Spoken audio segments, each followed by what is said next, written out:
Okay, so I have my camera locked down on a tripod, connected up to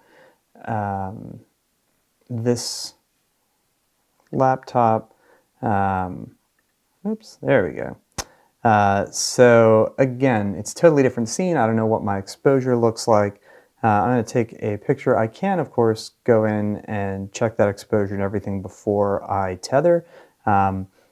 I know it's wrong right now, and I am going to, I set it to be wrong so that we could walk through fixing it. Take a picture, see what that looks like. That looks overexposed. So, cool. We can go ahead and I know that I would like a little bit more depth of field. Let's try F22. That frankly looks a lot better. So again, if I hadn't already set all this stuff up and shot it already, now would come the time where I'm going in and tinkering with the lights a little bit and seeing what everything looks like. I can do some of my post right now. You know, I'd like that maybe to be a little bit, sorry, open that up a stop, close that, knock down my shutter speed, stop. So anal retentive. Okay, that's starting to actually get a little bit better on that blur back there. Okay, so the nice thing is that we can do some editing in post-production. So I'm going to slide this little guy out of the way. Other things on here, just so that we are aware of it, if you want to get back to these tethered capture settings, you can get there from clicking this little gear down here. And again, all of these things, shutter speed, aperture, ISO, white balance, you can change here. You can also still change them on the camera. Once you're tethered, I try not to, just I don't want the camera to get too confused. Other things you need to pay attention to when your camera goes to sleep. If you have your camera set to power off in like 30 seconds, then you're going to have a problem because every 30 seconds your camera's going to shut down. You're going to need to go over, wake it back up, reestablish a connection between it and your laptop. So make sure that you have your auto power off set to a long enough interval that it's not going to be a problem. So for what we're doing, we need to do some editing. Tether Nikon has unexpectedly quit. Good.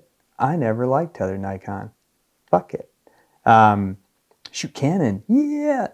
Okay, back over here. So I would like to come over here and do some editing. I can come into develop, maybe, I don't know, crop that down a little bit. Let's go ahead and, there we go. Can move this out of the way.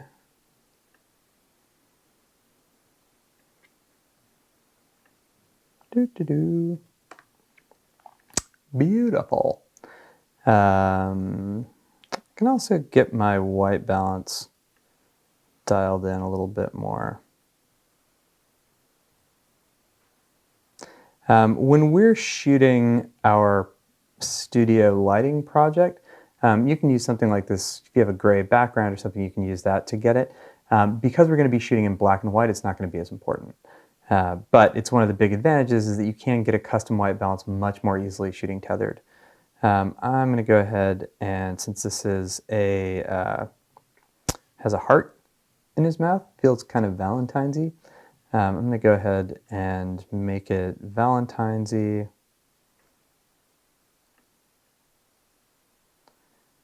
Okay, let's undo that crop that I had before. There, look at that. Velociraptor loves you. Cool, so I've got all this stuff. This looks very awesome, and I'm going to go take some more pictures like that. Shit, all of my hard work is gone. I don't know what happened. So the reason all of my hard work is gone is that all of those edits that I did in the develop module, they're back over here still on this image, but not being applied to the next one that I shoot. And now cardamom is being handed off to a neighbor, so I'm gonna stop and go investigate that.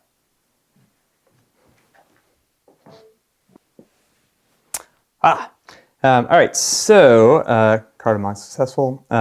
We are, here, do it again. So to have your edits from one shot go on to the next.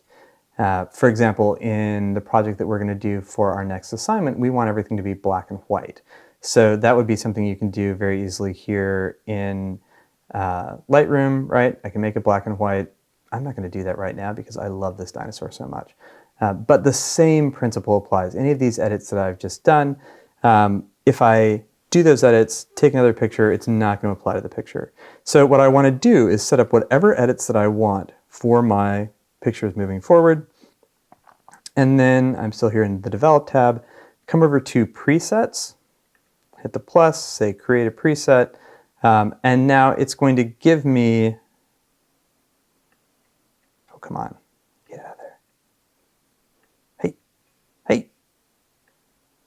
Oh, I guess it won't because the dialog box is there. All right, who cares? It's going to give me this lovely window where I can say tethered dinosaur Valentine's Day preset and group user preset, sure, why not? And then it has all of these possibilities of what my preset could include. If I check something that I have not adjusted, it will include it as default, meaning it will sort of zero it out back to whatever it was. I am going to uncheck all of these things, and I can do that down here by hitting check none. Even when I do check none, it does include the process version here. Various reasons for that. Let's not worry about it. Let's just keep it checked. I want to check white balance, basic tone and exposure, and then where is my vignetting? Lens vignetting? No, post-crop vignetting. Boom. Cool. All of that looks good. I'm going to throw a tone curve in there anyway. And that seems nice. I'm going to take that. I gave it a name that I'll remember. I'm going to say create. And now, here in my tethered thing, I'm going to go down to develop settings. I can go down to user preset and say tethered dinosaur Valentine's Day preset.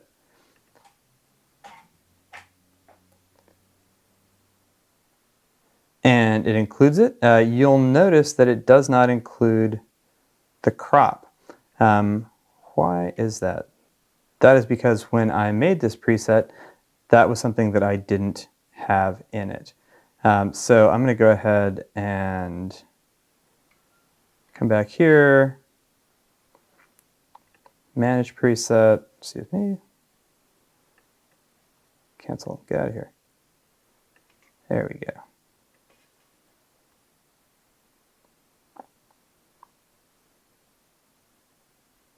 Presets.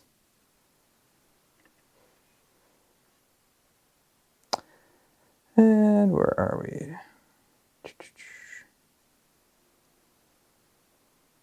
Crop.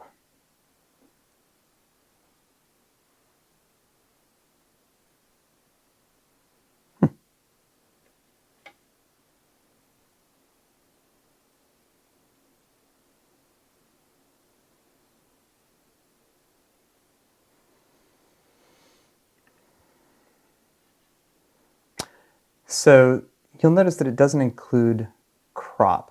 That's because that is not an option that we have. Seems a little weird.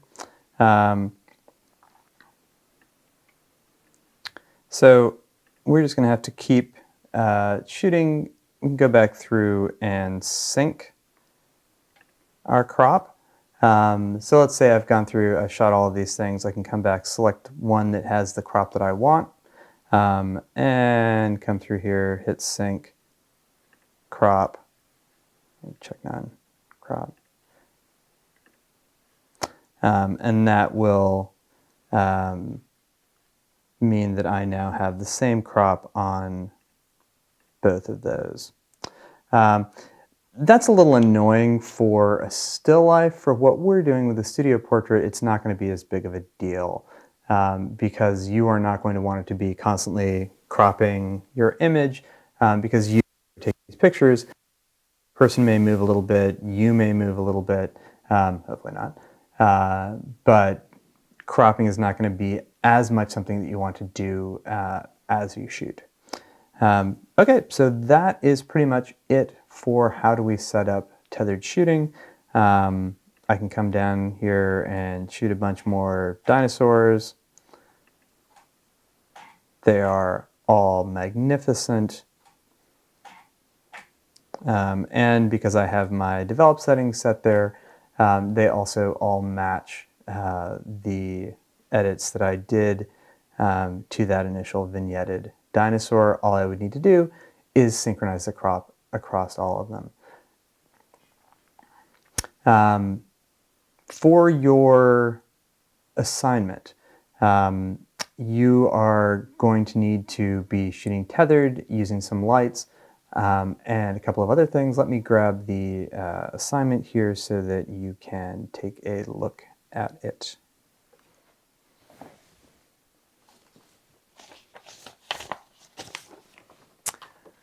All right, so looking at your assignment, you are going to be shooting in black and white. So there are two things that you need to do for that. One of them is going to be in Lightroom, and one of them is going to be on your camera. So I'll show you the Lightroom one first. Essentially, we can just go in here to develop, hit black and white. That's the easiest way to do it. You can also go in and